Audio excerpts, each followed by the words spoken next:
Hello, Namaskar. This is Vishwanath Hebbar. In this video, let us try to understand what is IPO and what are the stages involved in IPO and how to apply for the IPO. IPO is a process of offering a shares of a private company to the public. After IPO, company gets listed in the stock market. Two main stock markets in India are BSE or Bombay Stock Exchange, NSE or National Stock Exchange. Company can either get listed in one of the stock exchanges or it can get listed in both the stock exchanges. Recently, there are many companies that have gone through the IPO in the Indian stock market and some of them have given a good return on listing. If you want to apply for IPO, you need to have a trading account and a demat account with the stockbroker. To open a trading and demat account online, please visit the link in the description. IPO market is also called as primary market. Let us understand IPO with this picture. There is a company. There are public investors. Public investors will invest or fund the money to the company, and company will transfer the shares to the public investors at predetermined IPO price. Once shares are received by the public investors, they will have a part of ownership of the company in proportion to the number of shares they are holding, and they will also become eligible for benefits such as dividend, bonus, etc.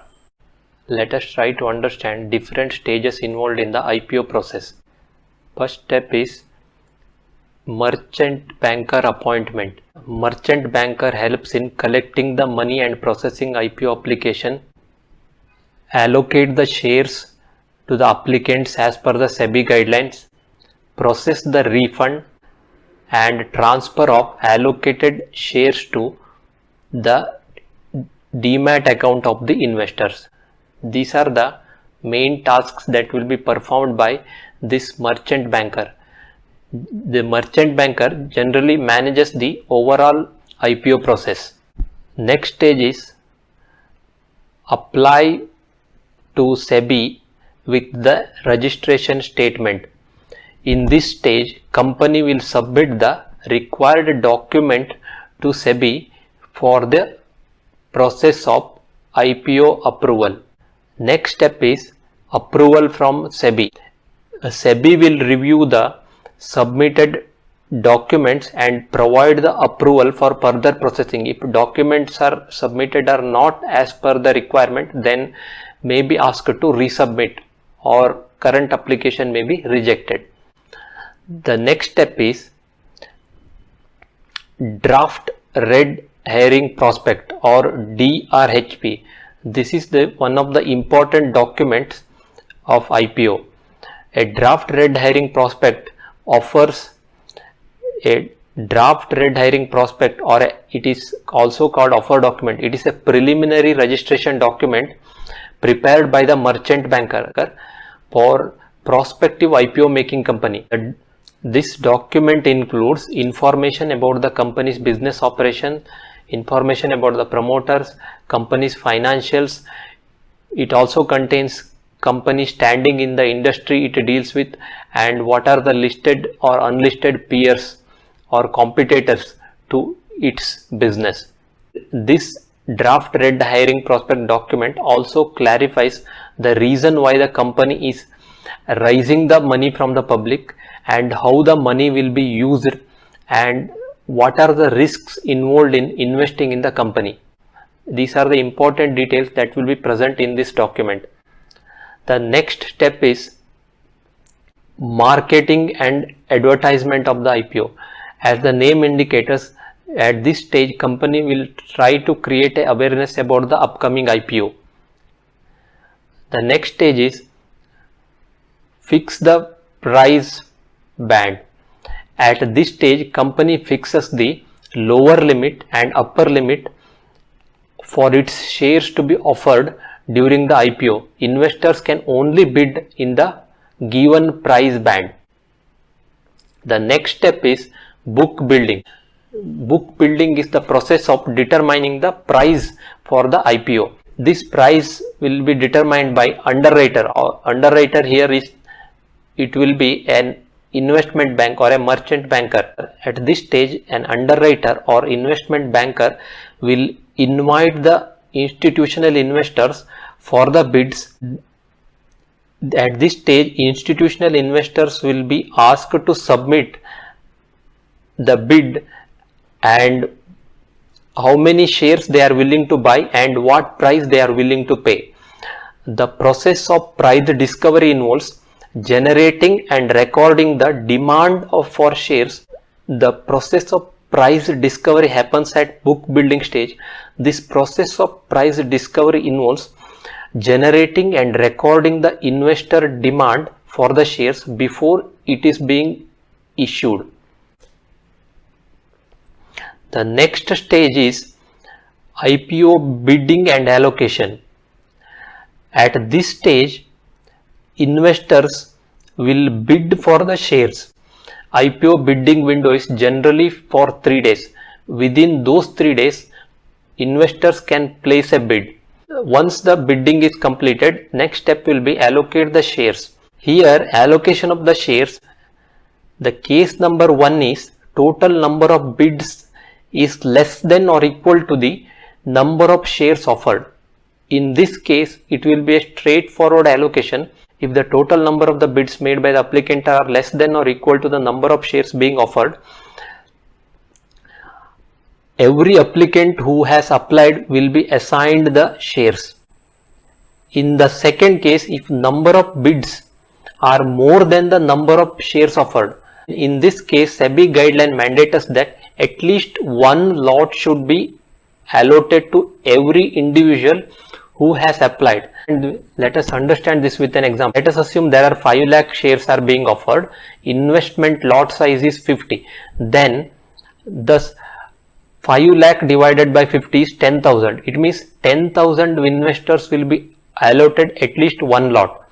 This is possible only if there is a small oversubscription. The minimum lot will be distributed among all the applicants and remaining shares will be assigned proportionately to the investors who have bid for more than one lot. The another possibility is there is a large oversubscription.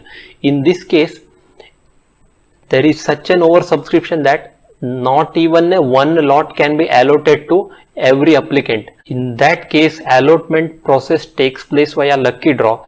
This lottery draw process is a computerized process without any partiality. Thus, during the large oversubscription, some names are not drawn in the lottery system, and those names that are not drawn in the lottery system will not be assigned any shares. The next process is listing on the stock market. This is the last stage of a IPO process.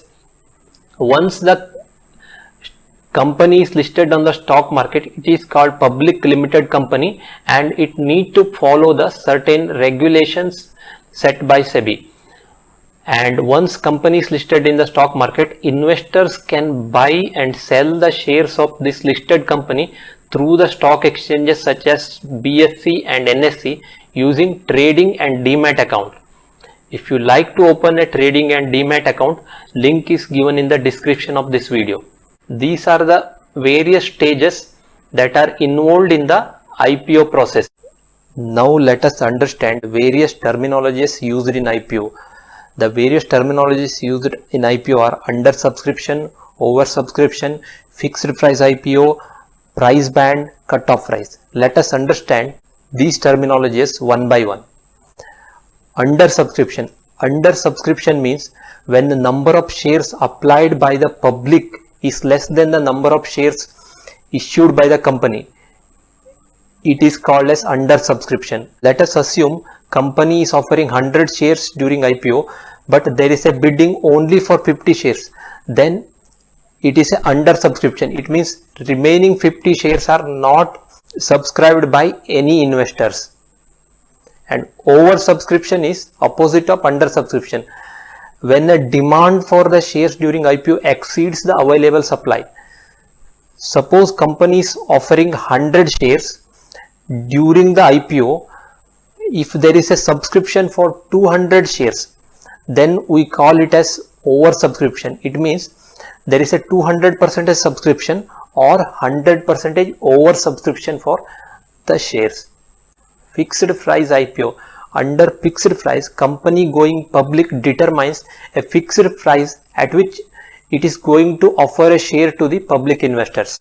Price band. A price band is a value setting method in which a company which is offering a share to the public investors will determine the lower limit and upper limit where buyers are able to place the bid for its shares.